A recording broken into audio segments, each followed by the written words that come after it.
Welcome welcome back to another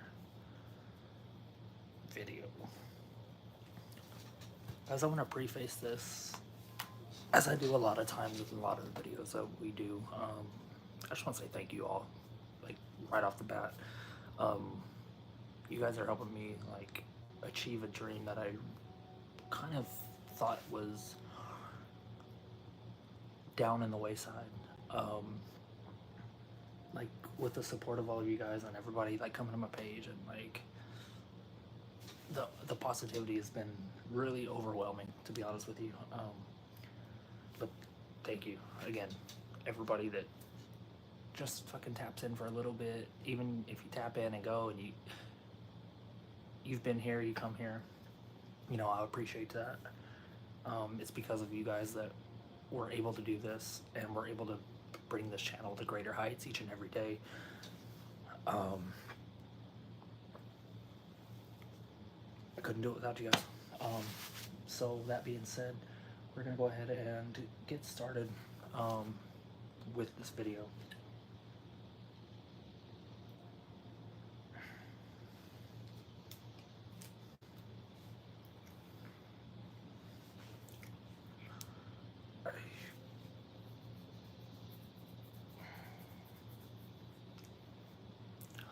All right, so a lot of people have probably already watched, like obviously, or a couple hours behind the live edition of SmackDown. We didn't.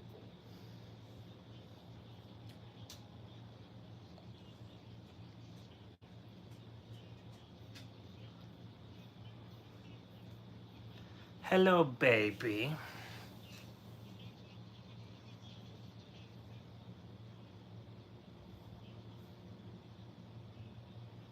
Let me see. What's the matter? Come up here. Come here. Please, come up here.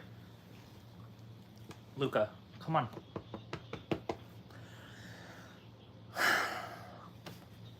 Please come here.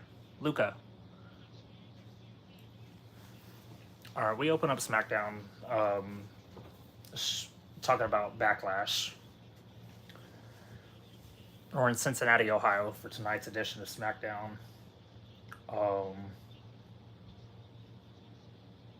This is so cool, man. I was a part. I don't want to say I was a part of it. I was in 2019. I was in Denver. Okay, hold on. Okay. So the rules of the draft: superstars from Raw, SmackDown, and NXT are eligible. 4 rounds tonight, 6 rounds on Monday. 4 draft picks per round.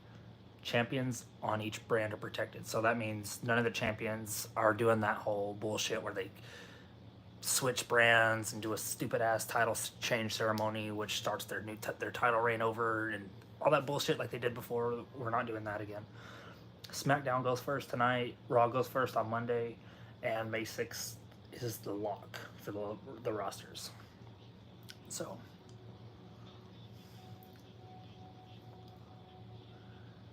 Who do y'all think? I mean, if you already watched SmackDown tonight, then you already know. I don't. I didn't get on social media today. I don't. Okay. Okay. Let me stop right now. Okay. So the protected picks right now.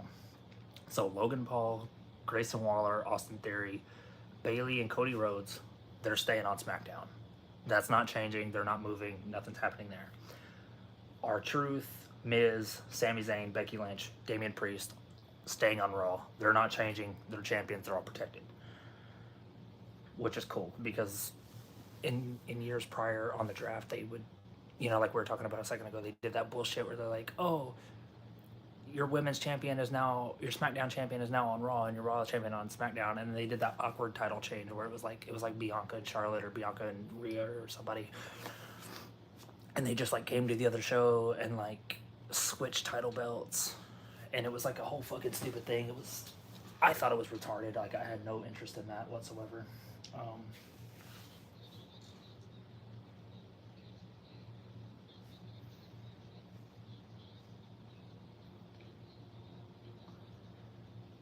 Yeah, so there's no movement for those 10 superstars that we talked about. I don't know if that counts for NXT champions. They didn't mention that.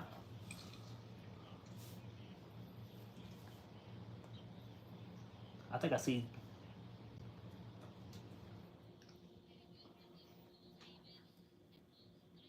I have a feeling it's going to be Roman Reigns. Like it has to be, right?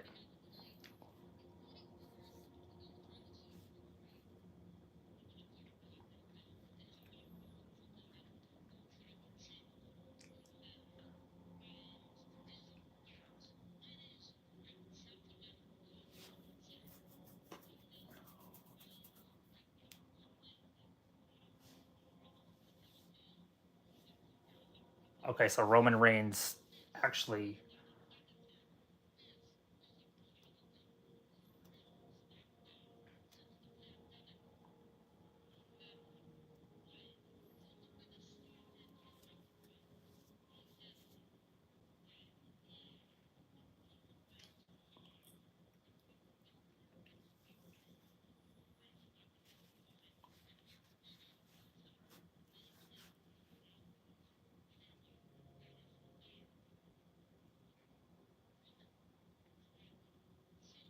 Okay, so Roman Reigns. Paul Heyman is putting a spin on. He said Roman Reigns withdrew himself from. I thought it was going to be Roman Reigns, so I'm already my.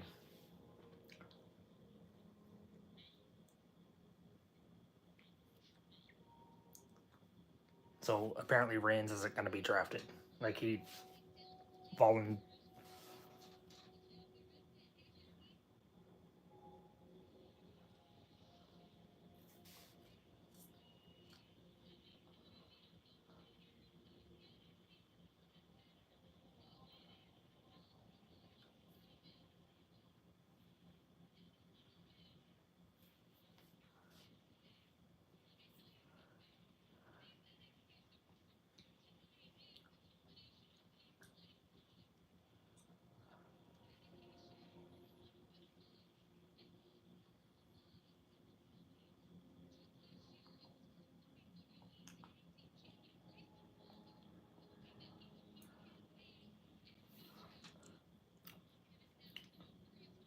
It's cool they did like the.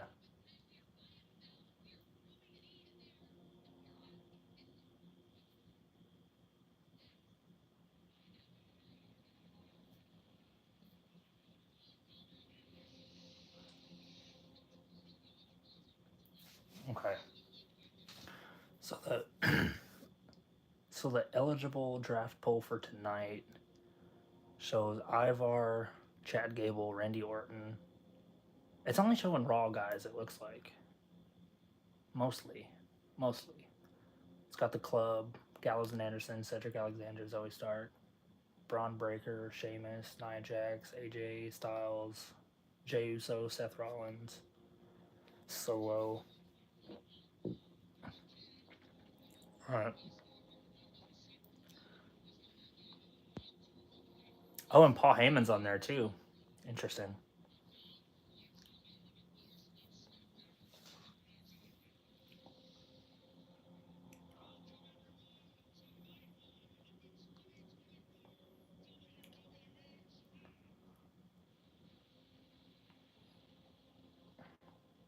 Corey Graves looks funny in this orange ass suit.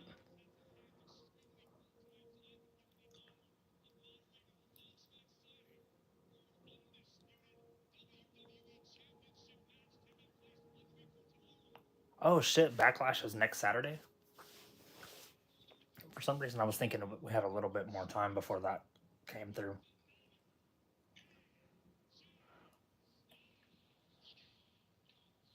So we're a few minutes in. We're getting started with the contract signing,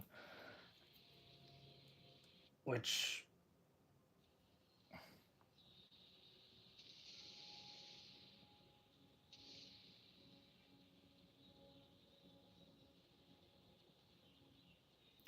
something I still don't understand is like when you're in the front row, like why do you like want to touch them so bad? Like why is that a thing that you want to do?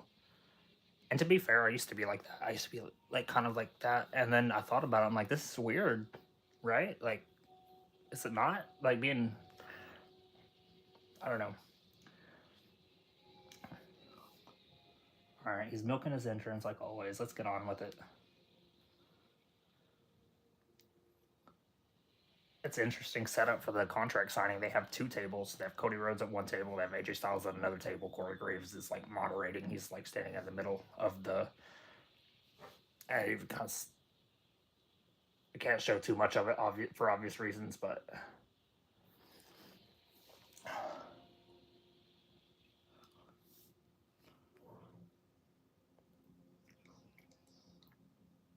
Oh man, here we go.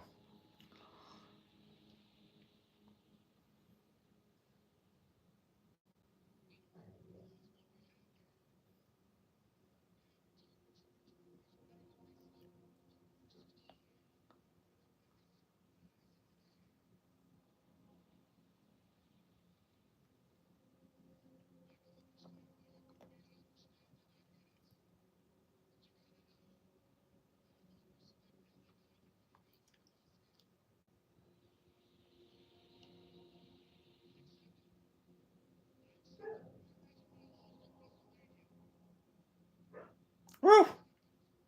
What's the matter? Come here, Husky.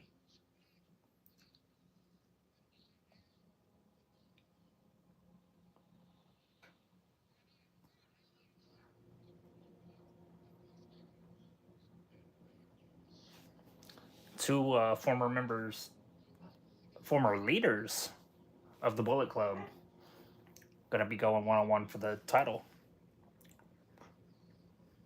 So that's pretty. That's a bit of history. I hope they touch on. As soon as I said that, he said that. He said we have history outside of WWE.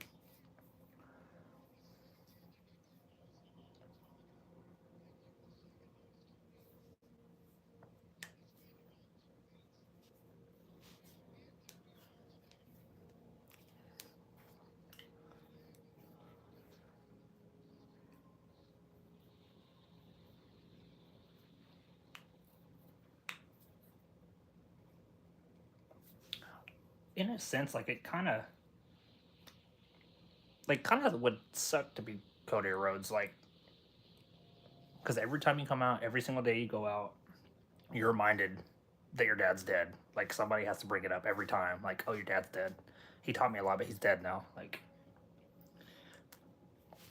I just like for me personally, like I don't think I could hear that and deal with that like every single day. Talking about like knowing that I don't know.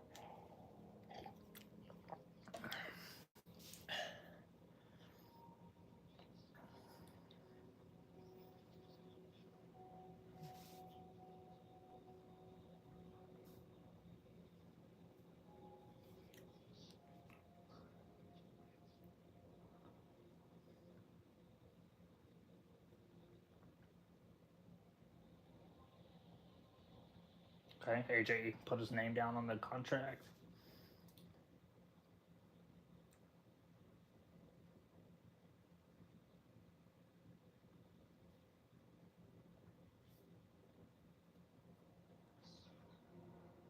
Oh, here we go with that, bro. He he's got to stop with this corny ass catchphrase. Like, it was funny. It was kind of entertaining the first few months. What do you want to talk about? Like, it's so stupid that he says that every time because, like, he's not gonna. Nobody in the crowd is gonna give an answer that he's gonna react to and be like, "Yeah, we'll talk about that." I just think it's kind of silly. He says that always.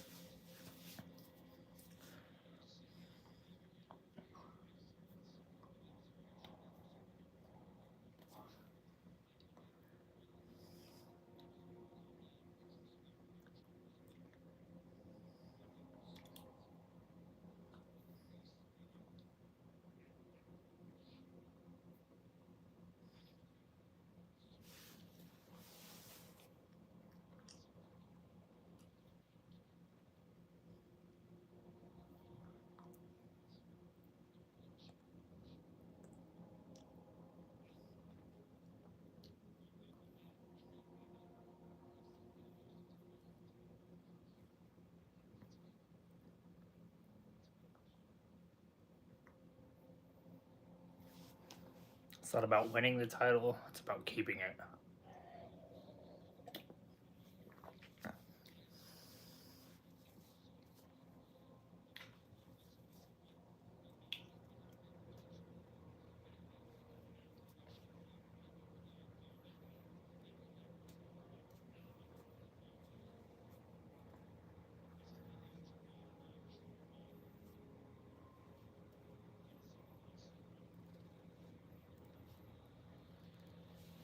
That was kind of a weird thing too. He was like, "This isn't a dream match for me. This is a must-win."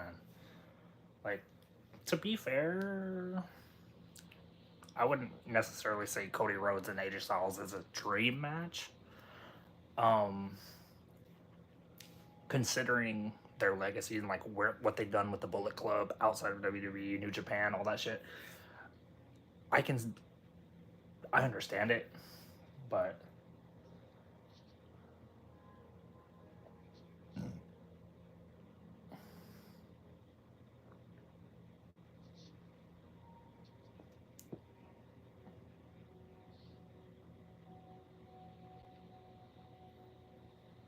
just the typical chopping of the yaps, the I'm better than you" thing, the whole gimmick you got going on there. Which we all know that.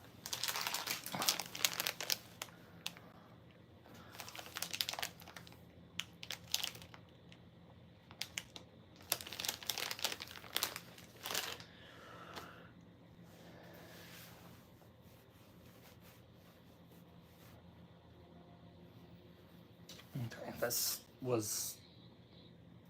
They got the point of.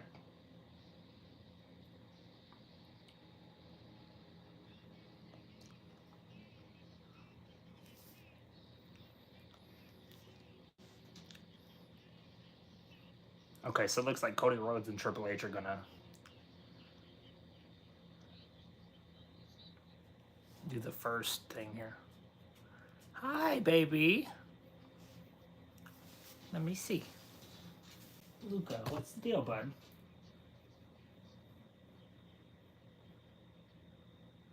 Come here. Come up here, baby. Luca.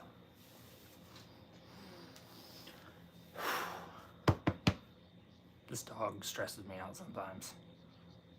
Come here, baby.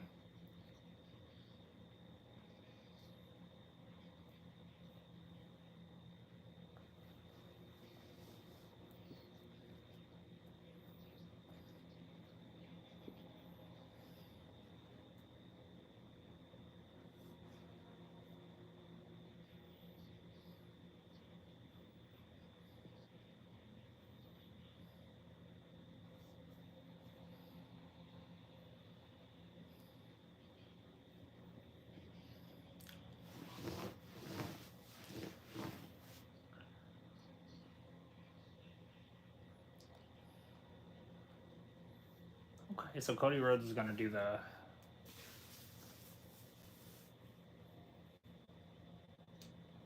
All right, first pick of the 2024 draft. SmackDown selects Bianca Belair.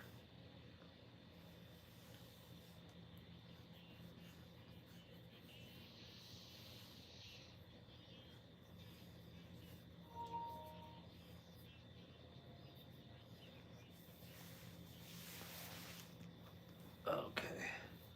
So who's, let's see, Raw's gonna go.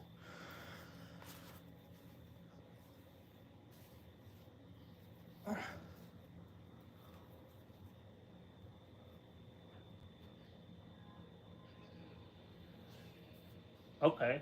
Jey Uso was picked first for Raw.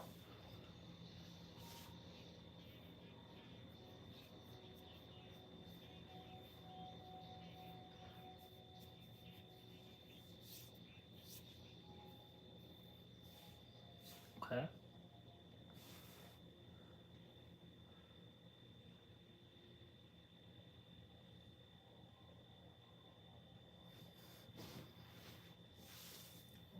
Okay, so the second pick for SmackDown is gonna be Carmelo Hayes.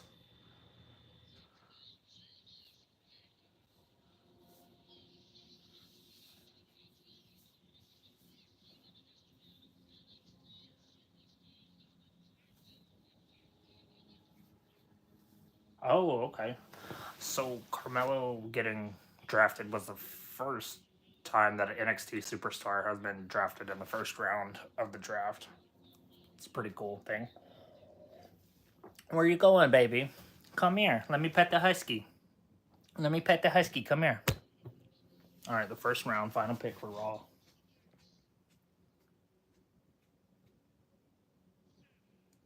Seth Rollins. Yeah.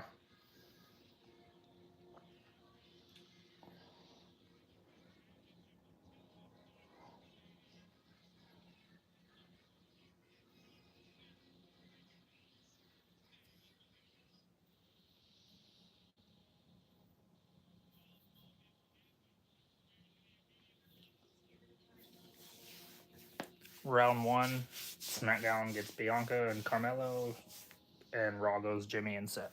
Or Jay and Seth, sorry.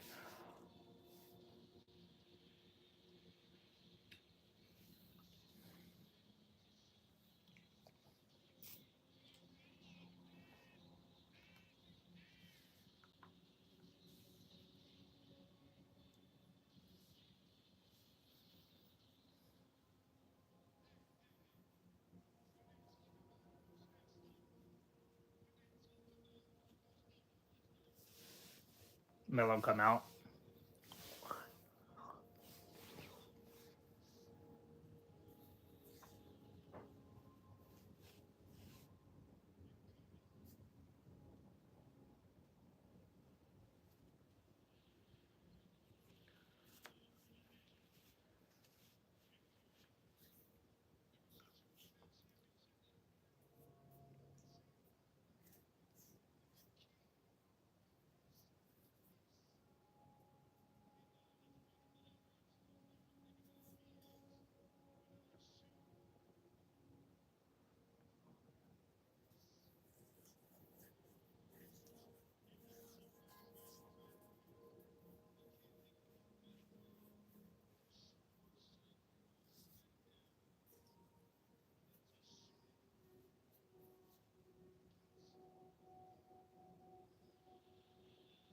Always calling out Cody Rhodes right now.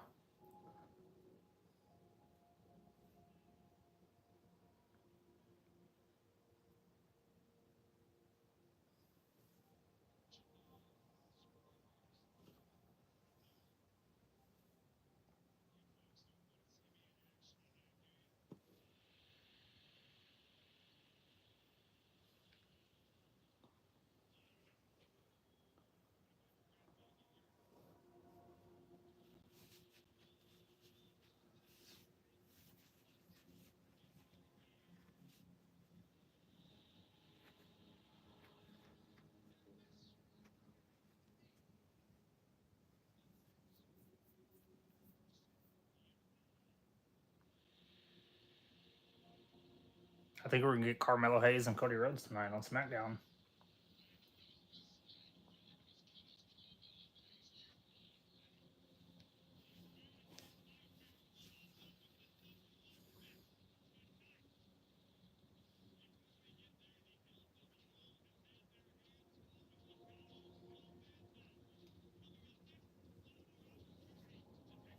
Okay, we're gonna have another LWO versus Legado del Fantasma match. To be honest with you, I don't care about that. That feud kind of died a long time ago, in my opinion. Um,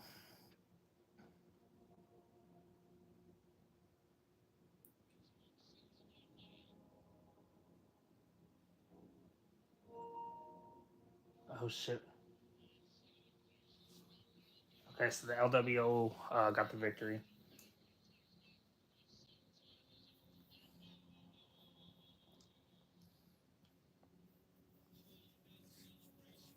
Okay, you got Andrade. That's not Andrade. That's Santos.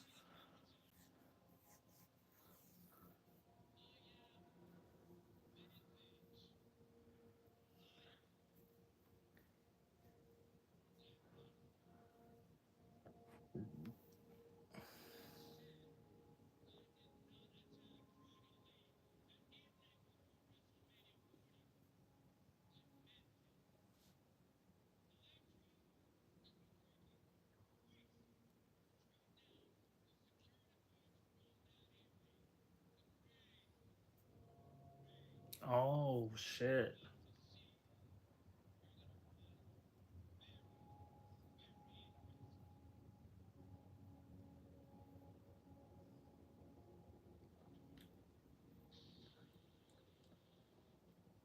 Oh.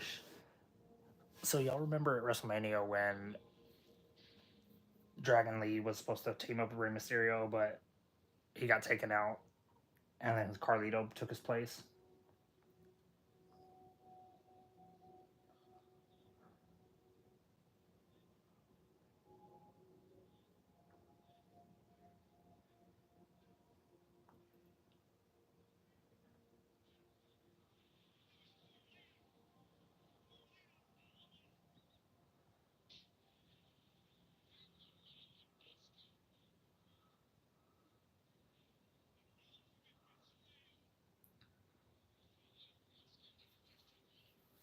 Oh shit! He just turned on.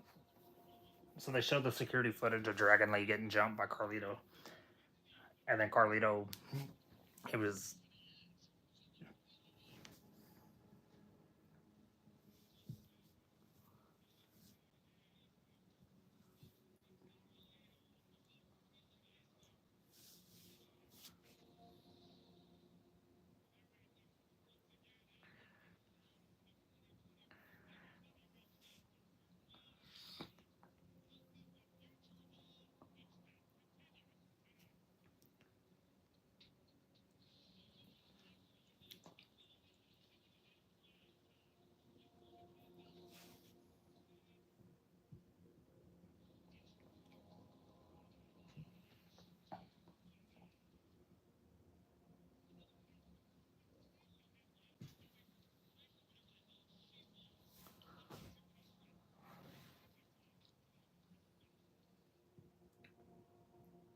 Braun Breaker got some new music.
A Tiffany Epiphany.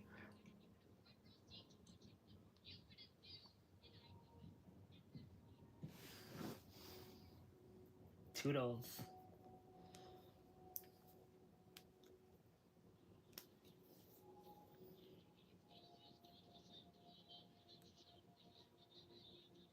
Oh, that's Michelle McCool.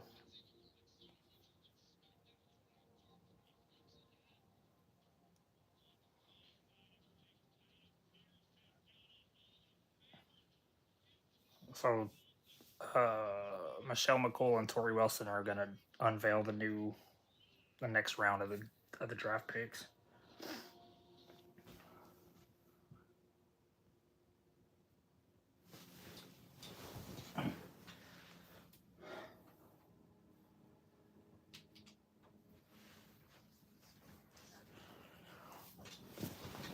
Man,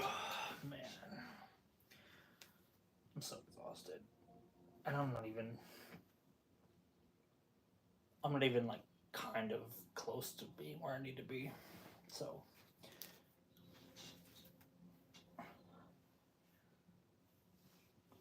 so Braun Breaker's going to Raw.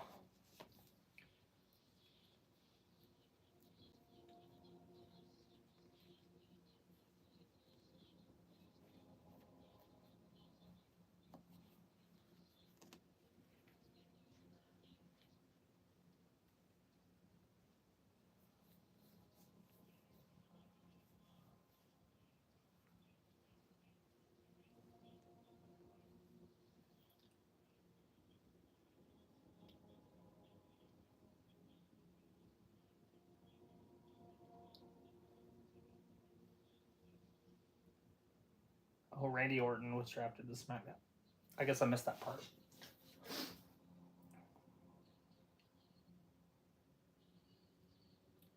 Huh? Nia Jax is going to SmackDown.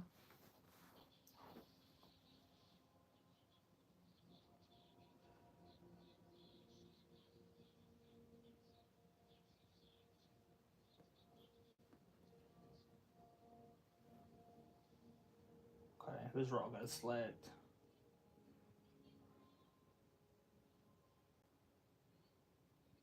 Liv Morgan goes to Raw, second pick.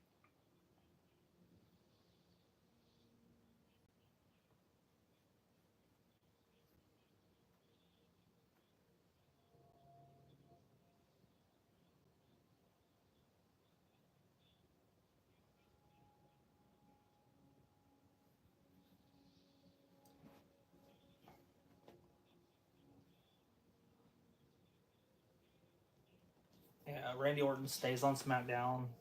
Nia Jax goes to SmackDown. Breaker and Liv Morgan go to Raw.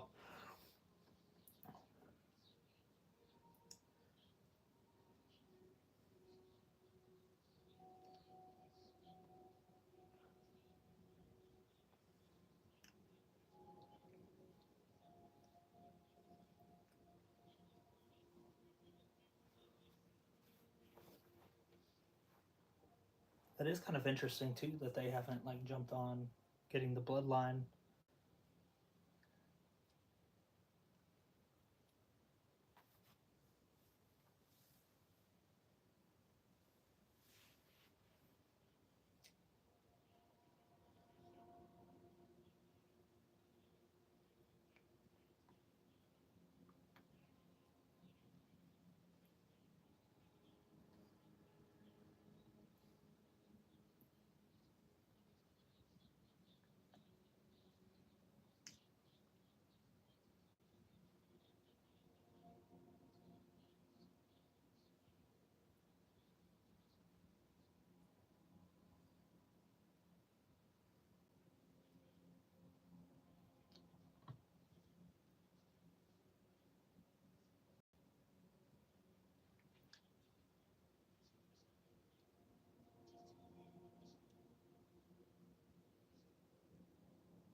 I like to see this, man. Um,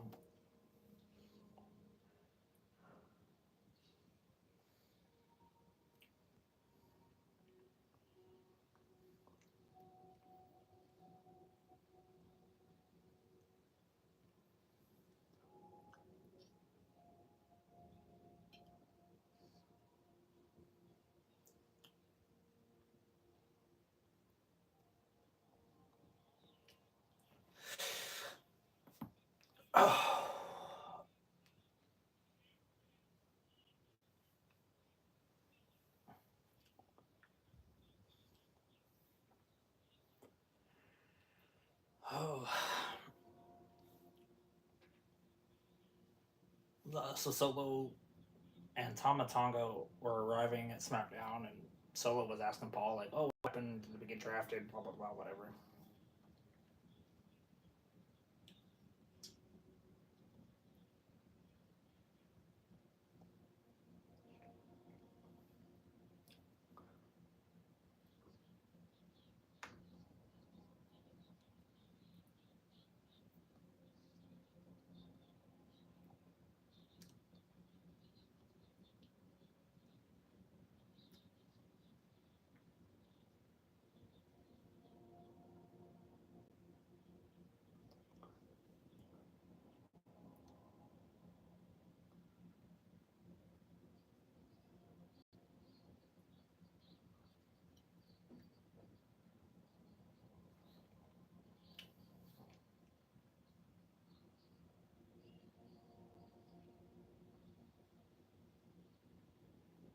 Okay, so Bianca's coming out to like talk about how she was picked first, I guess.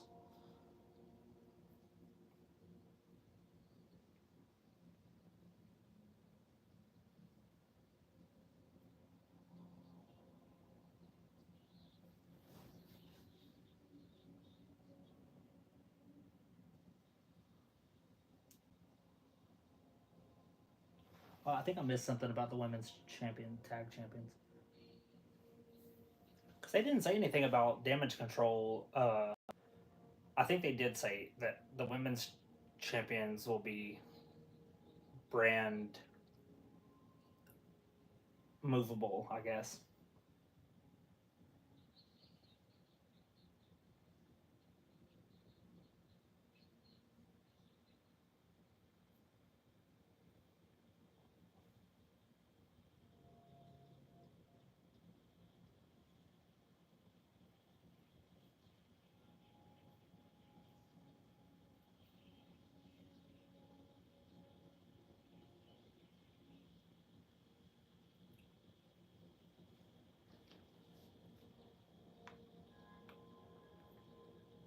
So I guess Jade and Naomi, they're gonna win. Like it would be stupid for them not to. Like put Jade in her like first big feud and have her lose, whatever.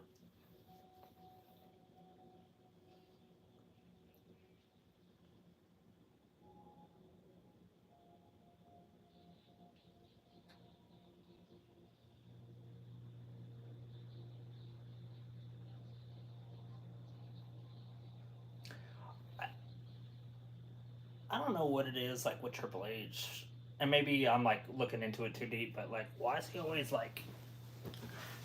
He's really good at like putting all the black folks together for a match, putting all the Mexican folks together for a match, putting all the white folks. Oh,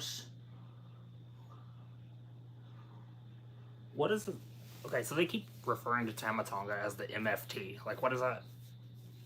What is that supposed to mean? Like, I feel like I'm missing something there.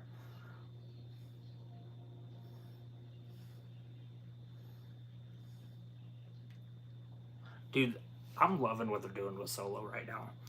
He's coming out in the suits, like he's playing the tribal chief role like really fucking good. He's like he's got a big future, man.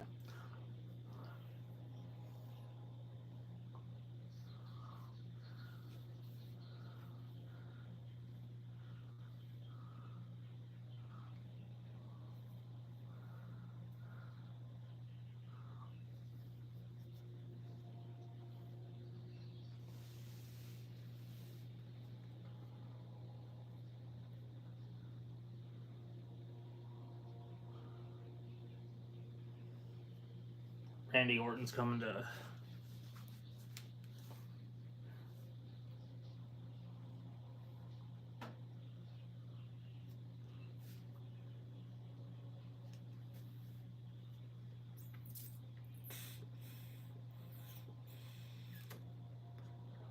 These things are dead, empty as fuck. I can taste like the coil. There's like a tiny, tiny, tiny little bit, but not enough to make it matter.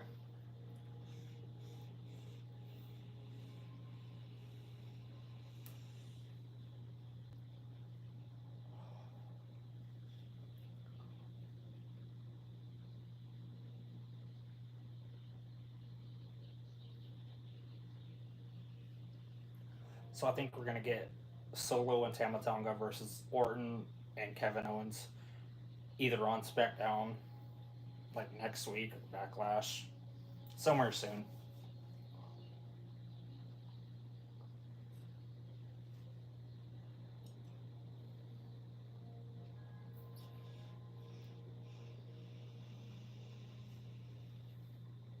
Oh, nice, Bubba Ray.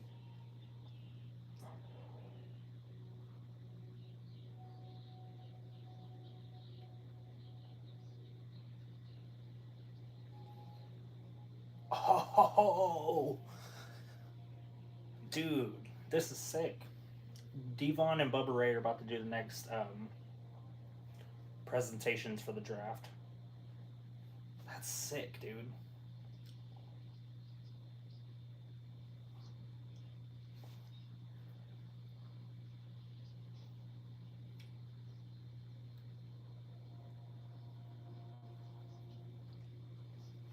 Okay, now let's get into the second part of this.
The Dudley Boys.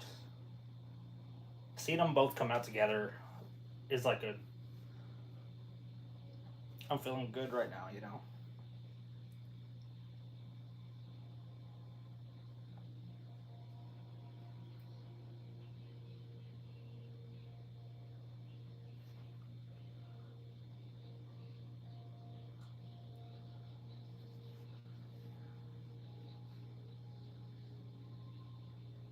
Right. Seeing Boba and Devon in suits is kind of it's interesting to say the least.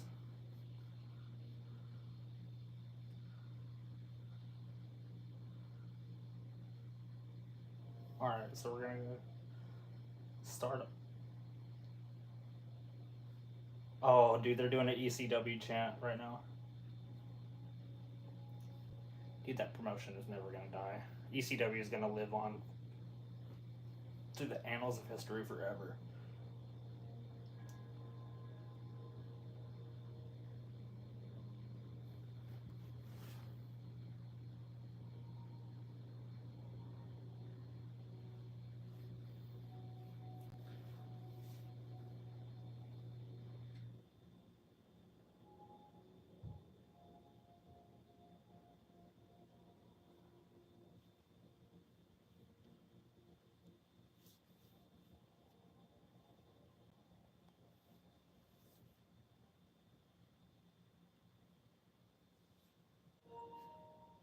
What?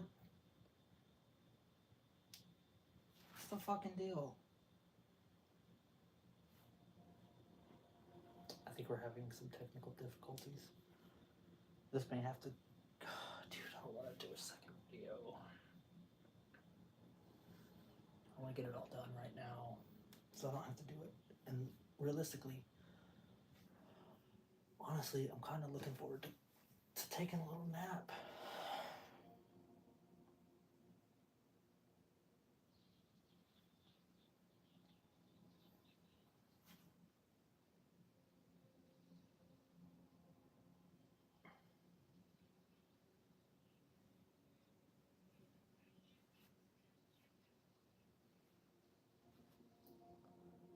Okay, LA Knight staying on SmackDown.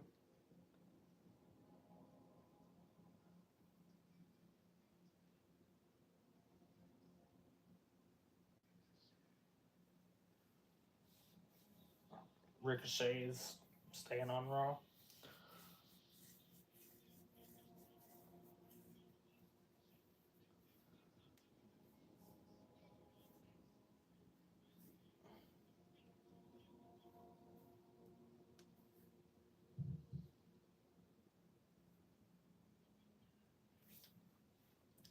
Third pick of the third round. SmackDown picks.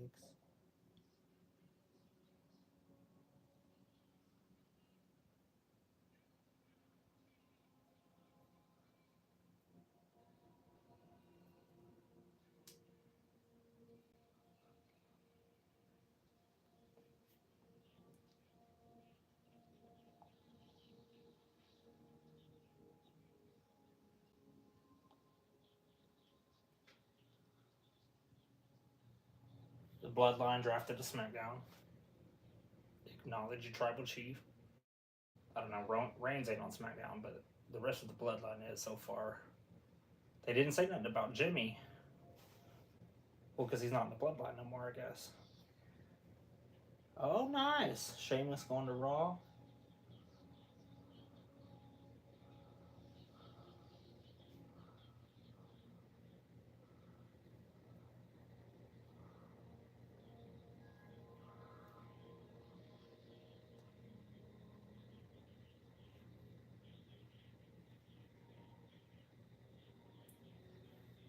Yeah. It's interesting that they drafted Paul Heyman, Solo, and Tama like together. And then we're gonna get that match, Tiffany Stratton versus Naomi again from last week. But this time the winner gets get a women's title shot at Backlash. Who the fuck is that? Hold on, I just missed something. Oh, that's Nia Jax.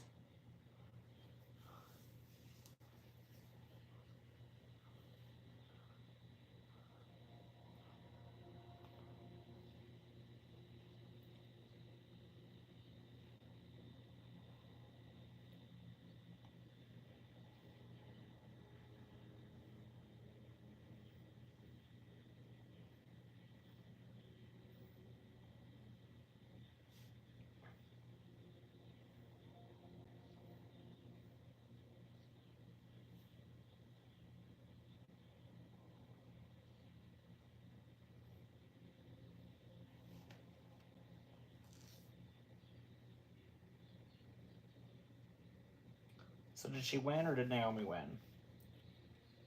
I missed that. Oh no, Tiffany won. Okay. Because I missed the whole sequence. I kind of skipped the match.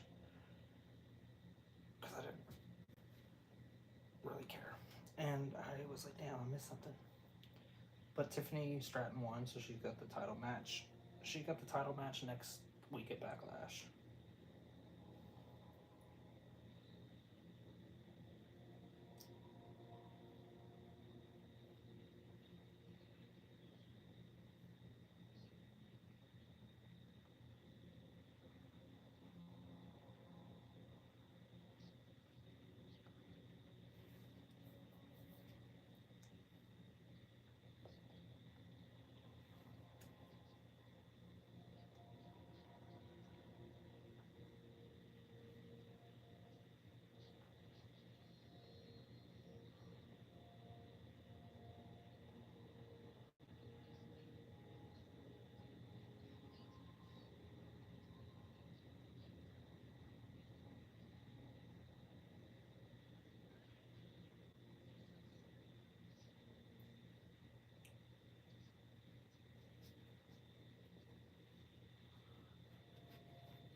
Yikes.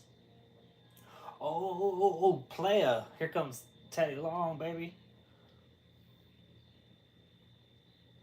I thought I saw him when they were showing pictures of the War Room earlier. It's like I think I see Teddy Long, and I thought I saw Bubba Ray, but I was like, the screen was kind of panned out, so I couldn't really tell for sure, right?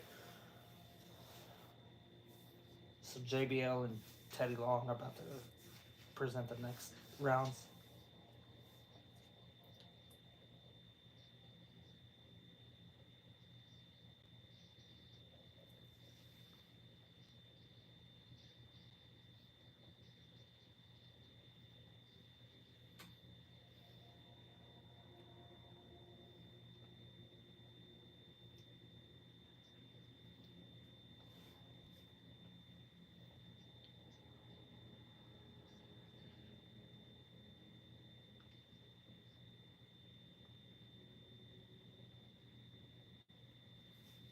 Okay, that was a weird little thing.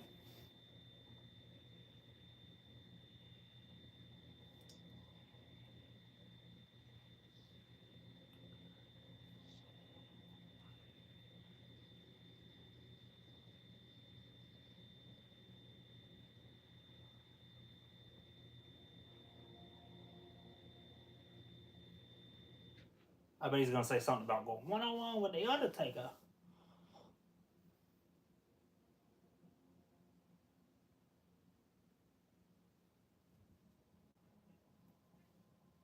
First pick of the round 4 SmackDown.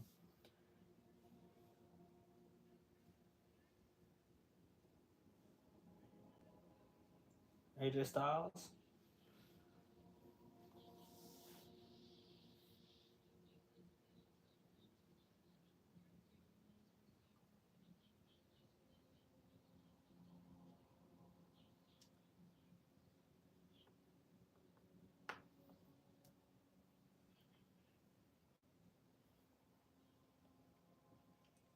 Second pick, 4th round, Raw picks.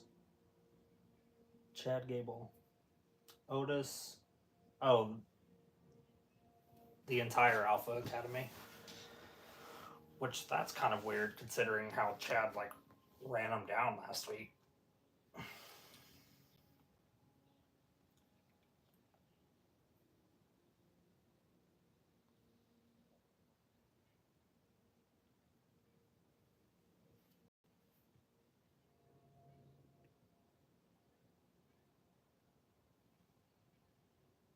Andrade.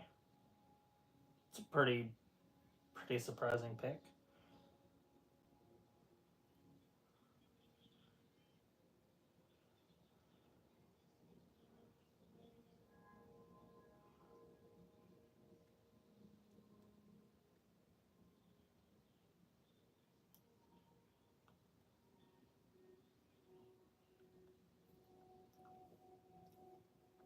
Final pick, round 4. Kiana James. I didn't see that coming either.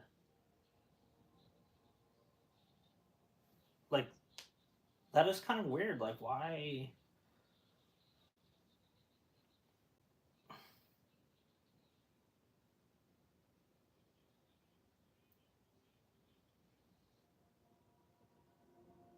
That's very weird, man. If we got all the women on NXT, like they're all great, they're all phenomenal, but like Kiana James is not somebody I expected to see in the draft.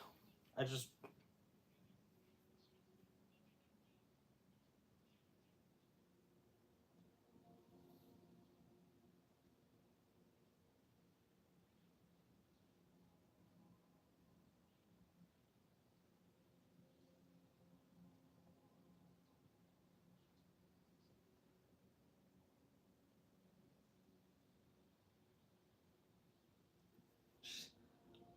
clout sounds like a disease.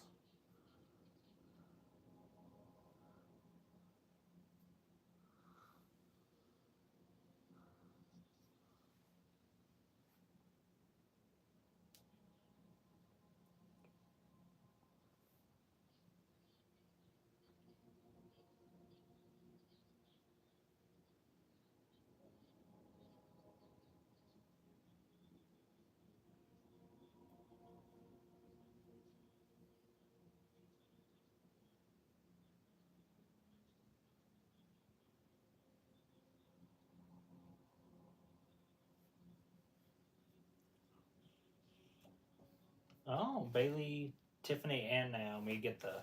It's gonna be a triple threat.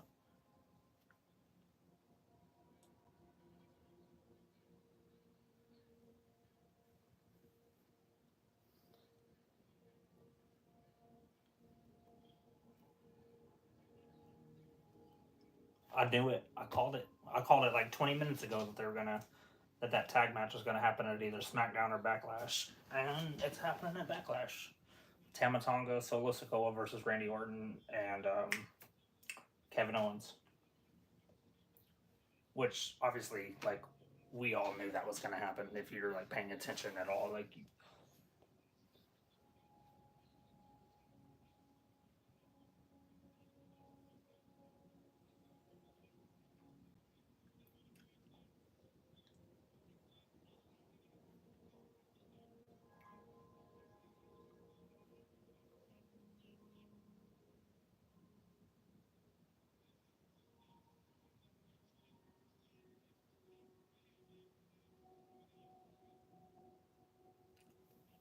I understand like financially why they decided to like do all the like the football belts and the baseball belts and shit like to kind of integrate their world with everything, but like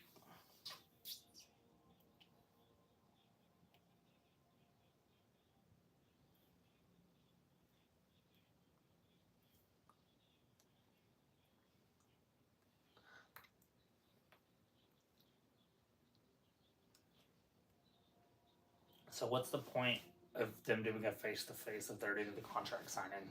Like, what's the point? They already said everything they have to say.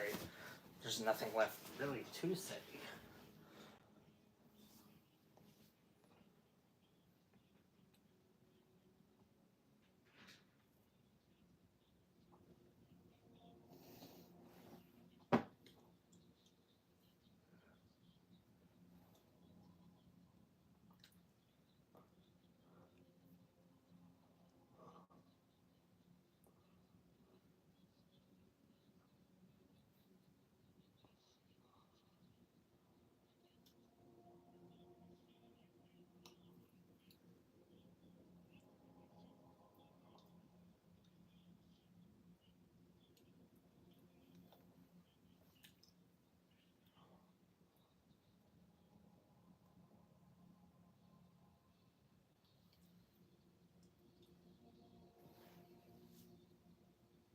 All right, looks like we're gonna get down to the main event: Carmelo and Cody Rhodes. Which this is gonna be a. I already know what's gonna happen. This is gonna be a showcase for Carmelo, make him look like $1 million. Obviously, he's not gonna beat the WWE champion his first night on SmackDown. Like what? Like maybe I'm wrong. I don't think it's gonna happen, but it's not gonna happen. There's no way it does. But it's gonna also be like he's gonna put up such a good match that they're like, oh, he's still gonna praise whatever the fuck.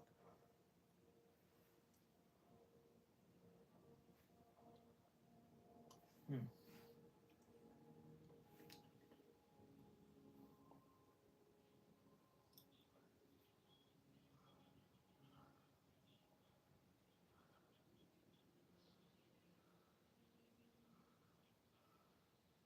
Damn.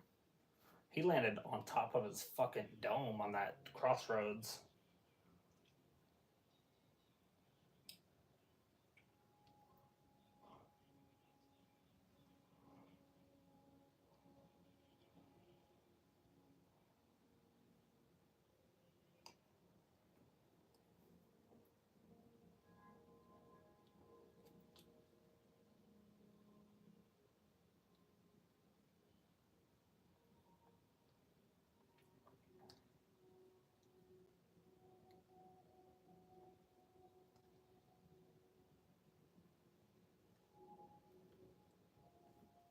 All right. So that is it. I think that was a pretty solid episode of SmackDown. Established what it need to. Gave us, I mean, in my opinion, some pretty shocking surprises. We'll go back with Kiana James. I didn't expect, like, again, she's a phenomenal talent. She's great, but like she's still pretty new as far as like a lot of the women go in NXT, like she's not hasn't been around that long. So to see her like get drafted like early is really cool, man. That like it's really signifying a change in this new leadership and like this new division and like Triple H, like emphasizing like new stars and new talent and blah blah blah blah blah, and we're getting that. So and they already kind of spoiled it already by saying when they like next week, A Town Down Under, Grayson Waller and Austin Theory versus the Street Profits for the tag titles. The thing about that is they they wouldn't have said that they're going to be locked in place if they weren't going to lose the titles. Like if there was a chance that the Street Profits were going to win the titles, they would have said the winners of the match between Street Profits and A Town Down Under next Friday, whoever has the belts then will be stuck on that brand. But they made it sound like they were like, oh, Theory and Waller, Theory and Waller. So I personally would like to see the Street Profits get their gold. Um, I mean, because they were good tag team good tag team champions. Uh, Especially now with Bobby Lashley on their side, like, dude, if I'm booking it, put the fucking world tag titles on them. Let Bobby Lashley be the one to take the belt from Cody at like SummerSlam or something like that. And then fucking throw BFAB in there, bro. She's getting better. Like she get better on the mic each week. I don't know about her like in ring skills. I don't know like how good she is like that direction, but it can be like the same thing they did with Maxine. Like they had her as like a background character, and she was just kind of coming in and doing segments and talking and blah blah blah whatever. And then now she's part of the Alpha Academy. Now she's doing these matches, and now like each time you watch Maxine in the ring, you're like, holy shit, dude, she's getting better. And that's gonna be the thing, like with BFAB too. Like every time she gets in front of the camera, bro, like you can tell she's getting more comfortable and like feeling it better and whatever. And it's like putting her with Bobby and the Street Profits. Like I think that like really gave her like a level of like a boost of confidence that maybe she didn't necessarily have when she was running with like Shanti the Adonis and Top Dollar.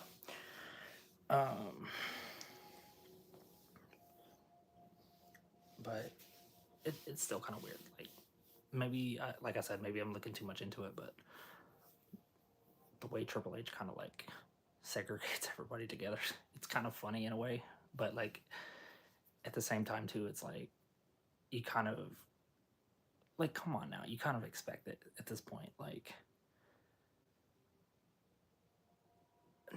to be fair, when Jade Cargill came in first, I was truly expecting them to go the route like Bianca and Jade. Like that would be a fucking phenomenal one-on-one match. Of course it would be.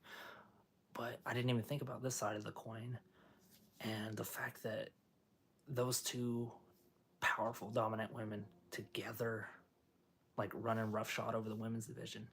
That's a fucking that that that makes I would rather see that than the one-on-one match with Jade and Bianca that we're gonna get. We're gonna get that eventually. Like you guys gotta you gotta be patient. Like The Rock said, let The Rock take you on this ride. And this is where I separate myself from a lot of fans because so many people that watch wrestling like they think they know everything. And here's what I'm gonna say right now about that. I know for a fact I don't know the tip of the dick of anything about it. I do know a lot about it, and I do know how things work to an extent, but I'm never like I'm never one of those marks that get on there and it's like, oh, they should have done this because that doesn't make sense, but they don't know why it doesn't make sense. And like, I might have that opinion, like, oh, that maybe not that they shouldn't have done a certain thing, but like, my thoughts now is when I see something that's questionable, I'm like, okay, so this is gonna lead to something better. Like, like this stupid little like thing is just like a step in the right direction for a bigger story they're telling. And so many people are so impatient. when it comes to pro wrestling, they want this payoff and they want everything to happen right now. Dog, long-term storytelling is the best way to go. The best way to go. Because then what? You run through all these stories fast, and then you have nothing because all these payoffs, and you give everybody what they think they want as soon as they think they want it. And what I've learned also too with a lot of these wrestling fans is a lot of them don't know what they want, and they don't know why they want what they think they want. And it's really, and it goes beyond past like just someone winning or losing. It's just they don't know. They're like so blown away that like their favorite person lost the match. They're like, oh, why did he lose the title? Why did he lose the title on NXT and blah, blah, blah. But they don't realize that this person losing the title on NXT means that they're about to go to the main roster and potentially, you know, win titles up there and stuff. Obviously, in this direction we're going with Triple H, being like the chief creative content, whatever the fuck he is. Dude. I'm just gonna say this to anybody that thinks they're ready for every story that they're trying to tell to be over with so they can tell another story that you're not ready for. Dude, just strap in and fucking enjoy the ride. You're not gonna like everything that happens. Every single segment, every single detail, you're not gonna like that. But you gotta understand all these little pieces of shit, all these little segments that you think are like stupid or you don't understand why they're happening. There's a ball rolling. There's a ball in motion that's gonna keep that. Fuck, I don't even know what I was trying to say right there, but you get the ball rolling, man, and it doesn't stop. So I'm gonna close this video out with kind of some thoughts of like the professional wrestling world as a whole right now. Pro wrestling's hotter than it's been in years, maybe 20 years. It's hotter than it's been in 20 years, maybe, easy. And it's not just like, well, even a few years ago, like 10 years ago, when like there wasn't much competition. Obviously AEW didn't exist at the time. TNA wasn't TNA. They had went to Impact, and New Japan was kind of like doing their own thing, and it was like WWE was the show, and it wasn't even, they weren't even competing against themselves. It was just Raw was good for a little while, or SmackDown was good. But over the course of the past couple years, Raw is good, SmackDown's good, NXT delivers every fucking week. And then now we have AEW and the emergence of Ring of Honor with AEW and New Japan and TNA went back to TNA. Like, with this resurgence of pro wrestling is insane. And the fact that I'm gonna be a part of this in some way, somehow. I don't know when, where, how, who my first match is gonna be, where it's gonna be, what arena, what company I'm gonna work for. But here's the thing, I know it's coming. I know my first match is gonna come. And then when that first match comes, it's gonna be a snowball effect of popularity and just people want me to be a part of their team, and I'm glad this growth is coming kind of organically, because I've thought about it, and at times I was like, damn, I really want, like, I just want to wake up one day and have a million views, a million comments, and a million blah, blah, blah. And I really thought about that. And I'm like, I really don't want that, because I do like to be engageable with the people that engage with me on my channel. And just the way I am, like, sometimes I get overwhelmed easy, because I'm like autistic ass, like, whatever the fuck the deal is with that. Like, I just get overwhelmed sometimes. And if I woke up one day with 1 million like subscribers and like a fucking 100,000 comments, like, I would, like, my heart would probably fall out of my body, because I would just be so overwhelmed and so, like, taken aback. I wouldn't know where to start, who to comment back first to. So I'm really thankful that this process is kind of taking its time, even though sometimes on the surface I don't always seem like I am appreciative of that. I kind of sometimes seem like I'm ungrateful maybe, and that's not the case at all. I'm like super grateful for where I'm at and where I'm going, and like the people that tap in to like listen to me fucking flap my gums about like nothing. Hey buddy, appreciate you tapping in. I should, I, you know, it's just it's mind-boggling to when you really sit back and you put yourself in these situations that you've dreamed about for years, and they start to come like they start to come to life, and you don't know how to take it all in because it's happening so fast. And like I don't know, I just know like once this snowball starts rolling, it's gonna roll into a big snowman, and it's gonna, like, I feel like I'm doing a lot. I feel like I'm also not doing enough at the same time. So it's kind of like a weird, kind of like yin and yang type shit that like my balance is off a little bit. I just feel like I should be doing more, and I feel like I could be doing more, and then when I start thinking about what I need to do more, then I get overwhelmed because it's like, damn, it's so much. But on the surface, like everything is so much. Like it's anything you want in life is like a lot, is a process, and you have to, if you really want it, you have to make it happen. So if you would have told me like 3 years ago, even 3 years ago, as early as that I would be ringside at some of the most important events in NXT history. I was at the first ever Deadline pay-per-view. Me. So I never thought I didn't think it before 3 years ago. I never thought I didn't think I was good enough to even be close to be at that performance center, like to be there, like to even be in Orlando, Florida was like something out of my mind. It's like, no, dude, you'll never make it to Orlando. You're never gonna get to the performance center. You're never gonna like. And I kept believing that for so long, and it kept escaping me, and I kept thinking like, oh, something, maybe this is my moment. Maybe this is gonna happen, and nothing happened. And because I didn't really, hey, thank you, shout, man. It goes both ways, man. If it like something you want to do too, like y'all that's listening right now, like y'all may not be into like pro wrestling and shit like I am, but there's something out there that y'all want to do that y'all like have like this passion for. So fucking do it. And that's what I was really trying to say is, I'd never like 3 years ago, if you would have told me, like I said, like you're gonna be ringside when New Day becomes Grand Slam champions. You're gonna be ringside at Halloween Havoc. You're gonna be ringside. That blew my mind. When I growing up as a kid, and I'd get to watch back some of the old like Halloween Havoc events from like WCW. I always thought it was so cool, and I was like, damn, this is badass.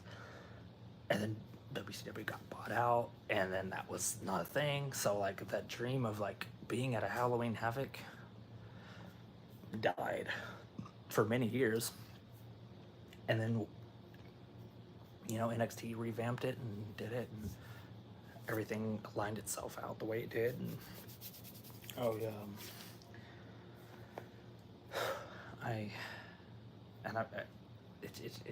it blows my mind. Like just countless big time matches, like big important events and matches and all this shit. I'm on camera. I'm ringside. I'm like in this world that I never even thought I would be able to see with my own eyes. And so that alone was just like a driving force of like, okay, man, like you're going to be it's a pro wrestling is what I'm getting into. I don't really do it right now so much, but once I get into it, it's gonna be, I think I'm doing a lot now. Like I'm gonna be taking on so much, and I had to like mentally prepare myself too for like media and like all this stuff that like I'm like socially anxious about, like being in a crowd with people, and like I had to get over all of these like fears and phobias of public speaking and like thinking. Here's something really important. It does not matter what anybody thinks about what you want to do. Nobody. It doesn't fucking matter. Nobody. As long as you up here got it and you know you want to do something and you believe you can do it, you got this shit. You don't need nobody's approval. You don't need nobody telling you anything. If you know you got it, you got it. It's there. And it took me a long time to see that in myself, and a long time to realize like, hey, like this isn't just me like wanting, like having a little hobby, a little pipe dream, like, oh, this might happen. Like, no, it's exactly what I'm meant for on this planet. And it took me a long time to realize that, and it took me a long time to realize that I'm able to be there and to get there and all of that shit. So and staying consistent with the process is the biggest thing, is because you'll be doing this and you'll be doing this and you'll be trying, and you think something's gonna happen, and then like it's a big fucking blowout and you're like, fuck, dude, like how did we get here? Like how did, like everything was going so great, and I gotta connect with more people. I gotta go to more shows. I've gotta like put myself out there more, and something I'm gonna try to do throughout the course of the next couple months is like just go to wrestling shows. It doesn't matter, like any of them, like random shit that I've never heard of, and be like, hey, do you need an extra? Do you need someone to fill in? Like, because I'm not gonna get where I want to be unless I kick these doors down, and like take it. And that's the thing, is like a lot of people go through this like content creation or like this life, and the thing is, and I hear, and the reason it clicks with me is because I hear interviews of different people from different walks of life that achieved success, or they had a dream that they wanted to do, and they followed it, they achieved it, and they did it to the best of their abilities, and it turned out great. All of them say the same thing. You got to be persistent. You got to be consistent. You gotta ignore all the bullshit that doesn't apply to you and what you're trying to do. Like, don't let people bring you down, which that's hard, because in a world with negativity weighted heavier than positivity, 100 people can be like, oh, you're killing it, but that one dude that's like, oh, you fucking suck, faggot, go jump off a bridge, and you're like, damn, I guess I should do that, right? Because that heaviness of that negativity is just it's so much easier to be negative than to be positive.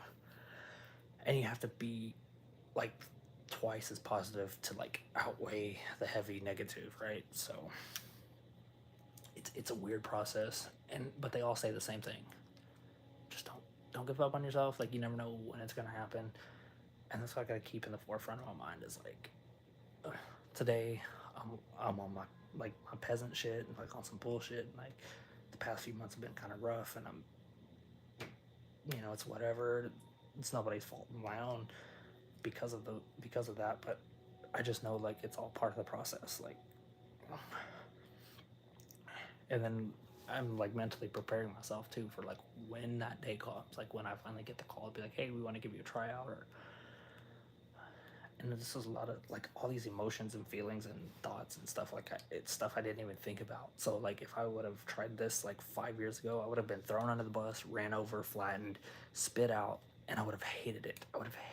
I would have zero passion for pro wrestling, just because there was so much that goes into it, and that I didn't have a clue about. I had no fucking clue about so much shit. And over the years, I'm learning more, and I'm watching these interviews, and like people are like talking, freely about more stuff, and it's just like, damn, it's always that 50-50 thing of like, part of me thinks like I'm right around the corner, man. Like, it's gonna happen anytime. Like, right around the corner, I'm there. And the other part of me is like, just give up, dude. You suck. Like, you're nobody. You're gonna be that way forever. And if you lean into that, if you lean into that negativity of that like feeling like, oh, I suck and like I'm not gonna be shit and blah blah blah, you're right either way. Whatever you believe, you're right either way. If you believe you're great, you're fucking great. If you believe you're a piece of shit, you're a piece of shit. And it's just the way our brain works. That like if you know if what you truly believe to yourself to be a fact is becomes that reality. So you just have to switch that mindset, and my mindset switched to like, I'm tired of this life I'm living, to I'm meant for more, and like it's time that I go get it, right? And also along the way I'm learning all these things about the stress of media appearances and like all the time management and all the, like I said, it's a bunch of little shit, a bunch of little pieces of the puzzle that I had no clue about even being a part of the thing. And like I said, if I would have jumped into this with the passion I had, but without the knowledge that I do have, I wouldn't have the same passion or desire to do it that I do now. And the fact that I can keep growing and learning every day, and like even the same with like my YouTube channel, like every day I'm learning like little things that like all come together to make the grand scheme. Kind of go off there, but we kind of went on a tangent here the past like 10 minutes or so. I wanted to kind of wrap up the discussion on SmackDown. Like I said, we had a really solid episode.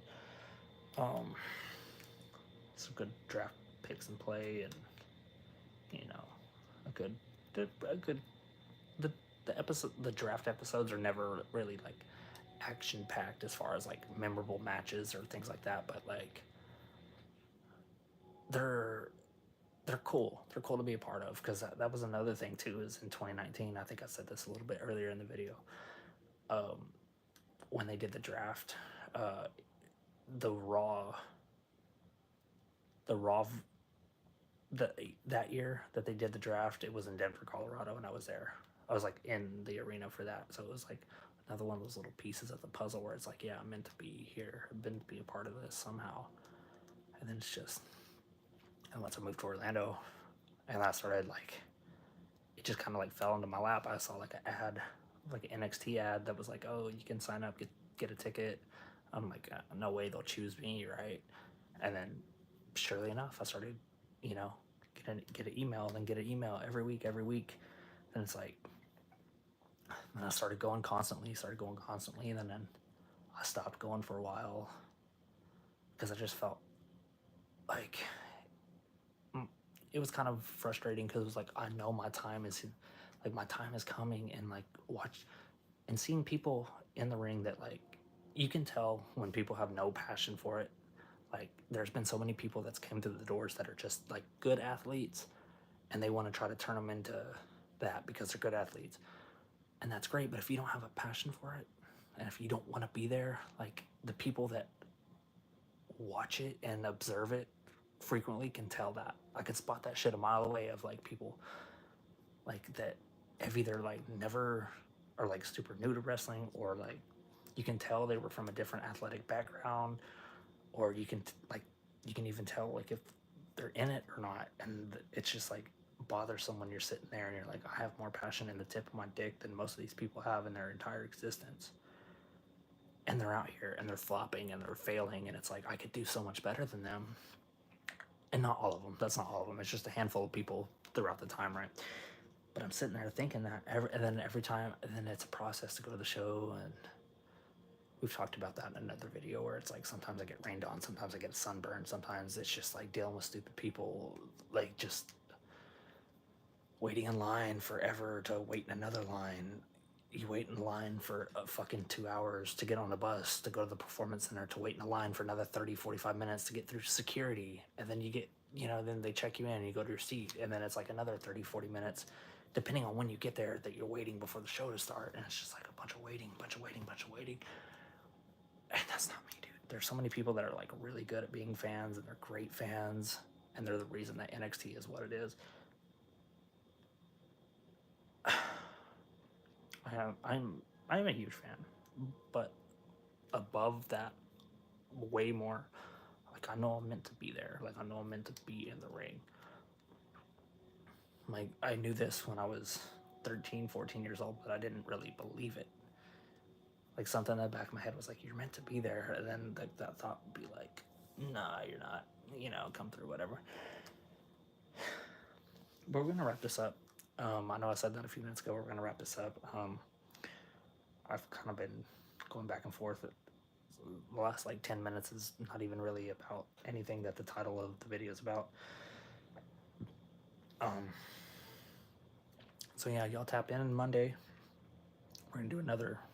I'm going to try to be at the Performance Center on Monday for this. I'm trying to get someone to switch my shifts with me so I can go to the watch party. It's one of those things, like, I gotta choose, like, gotta make a really detrimental choice of, like,